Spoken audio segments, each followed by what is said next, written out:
सांगत होतो मला कियारा बरोबर लग्न करायचंय, पण नाही. कर अमृताशी लग्न बळजबरीने. गाडग्याची परंपरा, रूढी, संस्कृती म्हणून. आणि काय झालं मग त्याचा परिणाम म्हणून? तिच्या आयुष्याची वाट लागली ना. तुम्ही 3 जीवांच्या आयुष्याशी खेळलात. विनंती करून हात जोडून सांगतोय, डोळे उघडून जरा आम्हाला वेगळं होऊ द्या.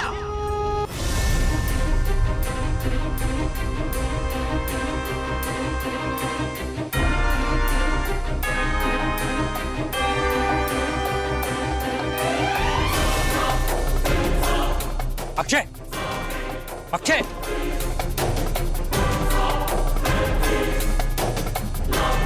अक्षय, काय? मला काय ऐकायचं नाहीये. हे रूढी, परंपरा, संस्कार, बंधनं आता ऐकून घेणार नाही मी. बस झालं आता. आणि घाबरून जगणार नाही अजिबात. एकटं सोडा मला. अक्षय, मी तुला सकाळी सांगितलं होतं काही मदतीची गरज लागली तर मला सांग, मी आहे. अरे नकोय मला गरज कोणाची. कंटाळा आलाय मला सगळ्याचा. कुणाशी बोलायचं नाहीये. अक्षय, तुला जे हवंय ना ते मला चांगलंच माहिती आहे. आणि विश्वास ठेव, ते मीच तुला देऊ शकतो. फक्त तुला माझं ऐकावं लागेल. म्हणजे मी तुला पत्ता देतो, तिथे जा आणि माझी वाट बघ. आपल्या घाडगेंच्या घरात हे कुणालाही कळणार नाहीये. फक्त तुझ्या माझ्यात राहील. माझ्यावर विश्वास ठेव अक्षय. मी तुला ऍड्रेस SMS करतो, तिथे जा आणि माझी वाट बघ. जोपर्यंत मी येत नाही तोपर्यंत कुणाशीही बोलू नकोस, कुणालाही फोन करू नकोस. एकांत हवाय ना तुला? जा तिथे आराम कर, शांत राहा. ट्रस्ट मी, तुला जे हवंय ना ते माझ्याकडे. आणि तुला सगळं मिळेल. कळते ना? एका खोलीत आम्ही राहत होतो, पण नवरा बायकोसारखे संबंध कधी आमच्यात झाले का? तिला विचार. अक्षय दादाने सगळ्यांसमोर मुंडावळ्या फेकल्या. नाही म्हणजे हे आपल्याच डोळ्यासमोरून जात नाहीये. हिचं काय होत असणार आहे? नवल नाही, ती दार उघडत नाहीये शर्मिष्ठा.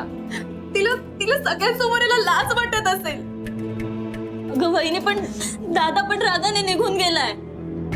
काय होणार आहे? मला खूप खूप भीती वाटते. सगळं काही ठीक होईल ना? आपण तिला समजून. हो. अमृता, अमृता आई, तिला दरवाजा उघड. अमृता, सांगत होतो मला कियारा बरोबर लग्न करायचंय, पण नाही. कर अमृताशी लग्न बळजबरीने. गाडग्याची परंपरा, रूढी, संस्कृती म्हणून. आणि काय झालं मग त्याचा परिणाम म्हणून? तिच्या आयुष्याची वाट लागली ना. तुम्ही 3 जीवांच्या आयुष्याशी खेळलात. विनंती करून हात जोडून सांगतोय, डोळे उघडून जरा आम्हाला वेगळं होऊ द्या.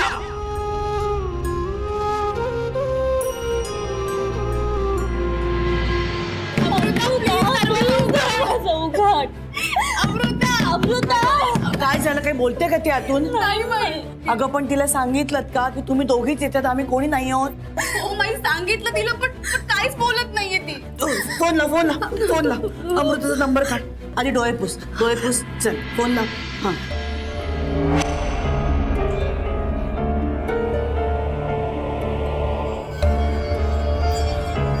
हे खोटं नातं त्यात अजिबात सत्य नाहीये. ते आम्ही लावून घ्यायचं आमच्यावर. का? तुम्हाला हवं म्हणून?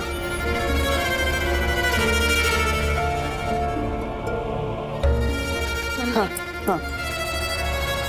फोन उचल ग बाई, फोन तरी उचल.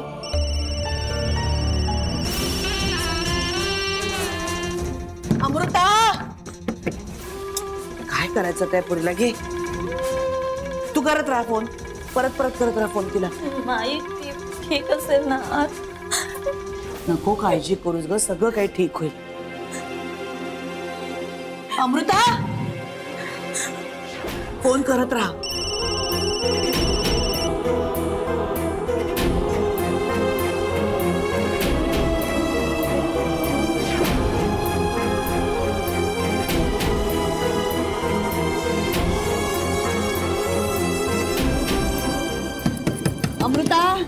अमृता दाराजवळ ये बघू. माई बोलते मी. अमृता दाराजवळ येऊन एकदा ऐक तरी माझं काय म्हणणं आहे ते. हे बघ, तू डोक्यात राग घातलीस तर कशी होईल? त्याने एक डोकं फिरवून घेतलंय. पण तू शांत राहा बाळा. इतके दिवस झुंज दिलीस ना तू, आता शेवटच्या क्षणी खचून नको जाऊस. ऐकतेस का? तो कियाराकडे परत जाणार नाही. भीती मनात नको ठेवसी. ऐक माझं बाळा. अमृता, ए अमृता, अगं, दार उघड ना.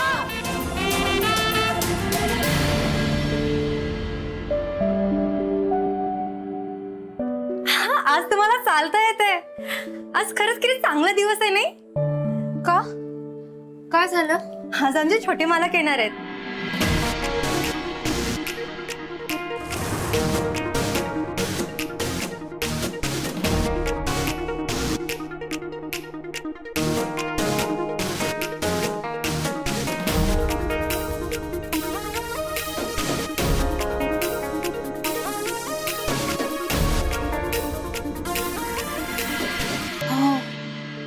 पण एरवी इथे कोणी राहत नाही का? म्हणजे कधी कोणी दिसलं नाही, कोणाचा आवाज नाही आला. तसे इथे कोणी नसतं.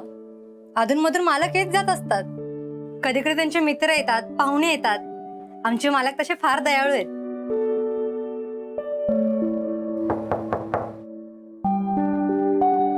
कोणीतरी आले वाटतं. मी आलेच.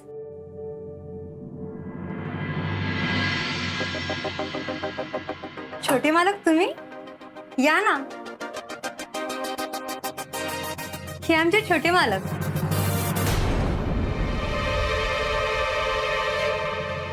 तुम्ही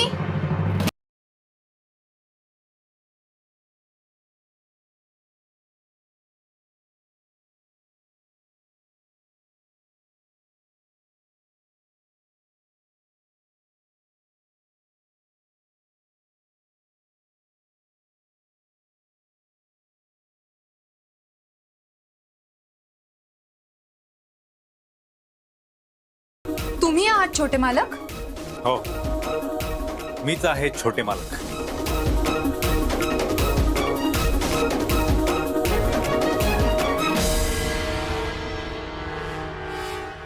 आई, अरे कुठे मला इकडे तिकडे इकडे तिकडे हिंडवतोस? काय आहे आता इकडे ते सांग.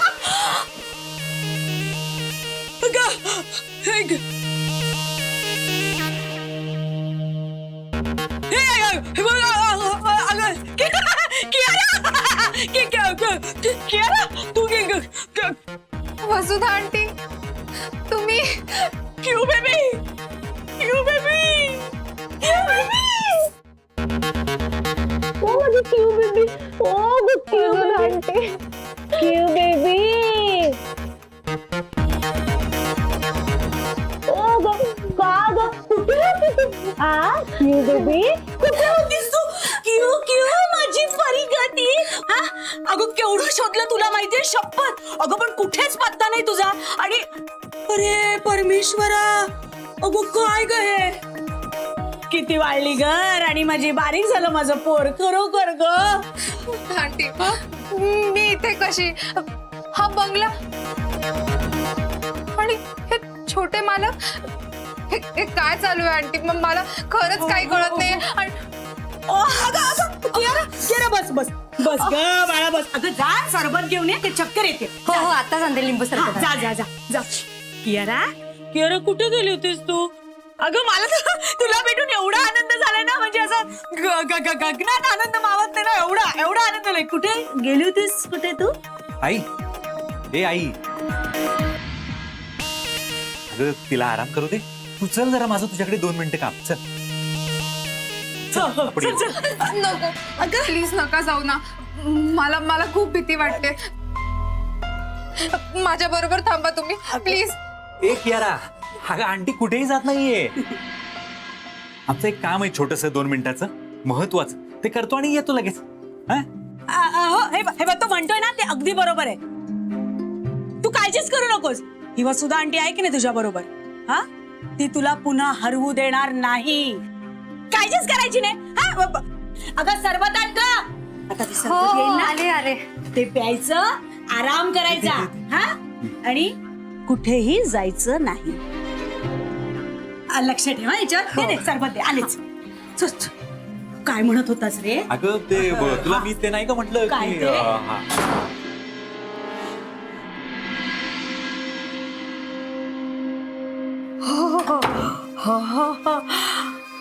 अरे अनंता, अरे मी काय बघते हे? काय ऐकते मी हे? स्वप्नात तर नाही ना रे मी? आई हाँ, छोटे मालक छोटे मालक क्या बात है. देवा देवा रे हर्षवायू होईल रे मला. पण खरं सांग हे खरंच तुझं आहे? आई खरंच माझं आहे. हा. अरे तुझं आहे म्हणजे ते माझं म्हणजे आपलं वेडी होणार वेडी. बर मला सांग ती कियारा कुठे सापडली तुला? आई तुला सगळं सांगतो, पण त्याआधी तू मला सांग, तुला माहितीये का ह्या बंगल्यातल्या दुसऱ्या रूम मध्ये कोण आहे ते? कोण? तुम्ही त्या सर्वच मी आले.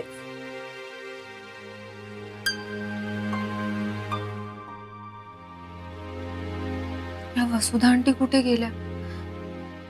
2 मिनिटं म्हणाल्या आणि अजूनपर्यंत नाही आल्या. त्यांना जाऊन भेटलंच पाहिजे, त्यांच्याशी बोललंच पाहिजे. अक्षय. येस. वा वा वा वा. म्हणजे भिंतीच्या या बाजूला अक्षय आणि या बाजूला कियारा, आणि ती नक्की तिथे वर गच्चीत. क्या बात आहे वसुधा, अगर राणीच झालीस की ग तू. या तिघांचेही लगाम असे हातात आले तुझ्या. वा. चल फोन. त्या दिवशी काका काकूंना भेटलेली मुलगी कियाराच होती. तुला कसं कळलं? कसं कळलं म्हणजे काय, मी पेढीवर निघालो होतो तेव्हा हॉस्पिटलमधून पळालेली कियारा आपल्या घराच्या दिशेने येत होती. अय्या. हो. तेव्हा ती थकून वाटेत बेशुद्ध पडली आणि पडली ते पडली माझ्या गाडी समोर आली. हो, पण तिने मला ओळखलं नाही कारण ती शुद्धीवर नव्हती. पण मी तिला ओळखलं. मग काय, सुरुवातीला वाटलं तिला असंच डायरेक्ट घरी घेऊन जावं. हा काय आई, माईने त्या कियारालाही घराबाहेर काढलं असतं आणि तिच्या बरोबर मलाही घराबाहेर काढलं असतं. हो रे. आपल्या पत्रात काय पडलं असतं? सो मी तिला इथं घेऊन आलो, पण मी पडद्याआडच राहिलो. त्या केअर टेकर कडून मला सगळी इन्फॉर्मेशन मिळत होती. पण मग आता काय करायचं? तिला घरी घेऊन जायचं ना? म्हणजे काय, ऑफकोर्स तिला घरी घेऊन जायचं, पण काय, आपण नाही तिला घरी घेऊन जायचं. मग अक्षय तिला घरी घेऊन जाईल. वा वा वा वा वा वा वा वा.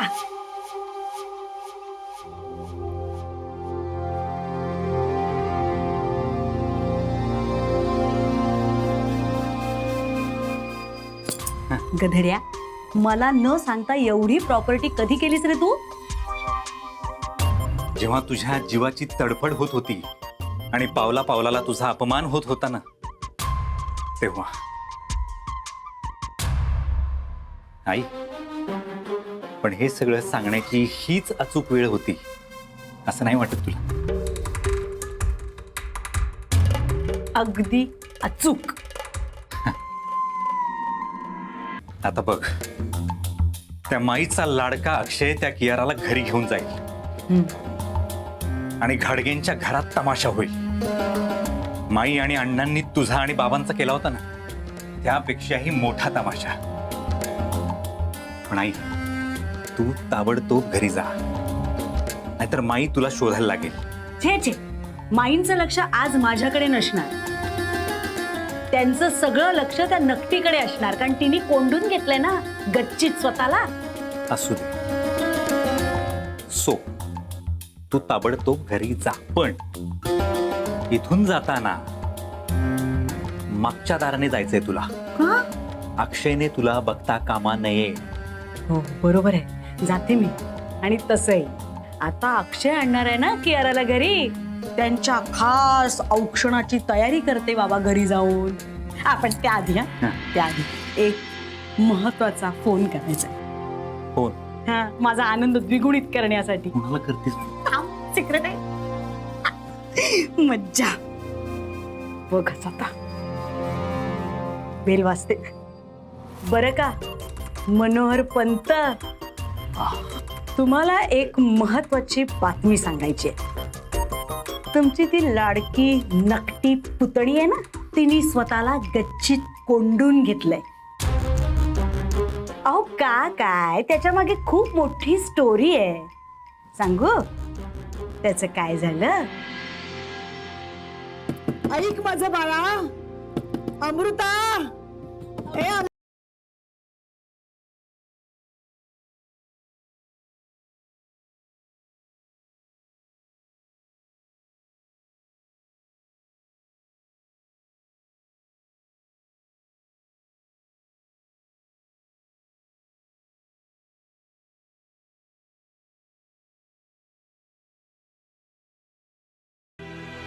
या नवरा बायकोच्या खोट्या नात्यातून आम्हाला मोकळं करा.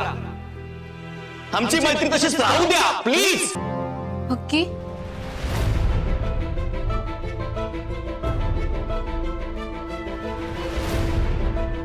हक्की, तू